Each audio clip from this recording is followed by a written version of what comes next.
রামসিং ঠাকুরের চক। তো আমি কাশিয়ান হয়ে রমণী হয়ে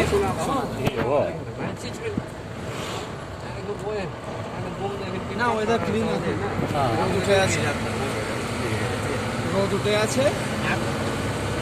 এখন যে জায়গায়, এখন এই যে তোমার রামসিং যে চক বললাম, এখানে অব্দি তোমার মানে একটা প্লেন গেঞ্জি পরে রয়েছে, না প্লেন গেঞ্জি পরে আছে। হ্যাঁ, আর সোনাদার কি খবর, কালকে তোমায় আমি ফোন করে দিয়ে দেবো ডেটের সাথে। সোনাদা, দার্জিলিং সব দিয়ে দেবো হাতে, ঠিক আছে? এখানে এখনও যে জায়গা দিয়ে যাচ্ছি, মানে এই গেঞ্জিটা খুলে ফেললেও অসুবিধা হবে না। ভালো লাগবে, খারাপ লাগবে না, ওটা ভালো লাগবে। আর ট্রেনেও প্রচুর গরম হয়েছে, ট্রেনেও গায়ে স্যান্ডো গেঞ্জি পরে শুয়েছিলাম সারা রাত। হ্যাঁ, শুয়েছি তো 4 ঘন্টা,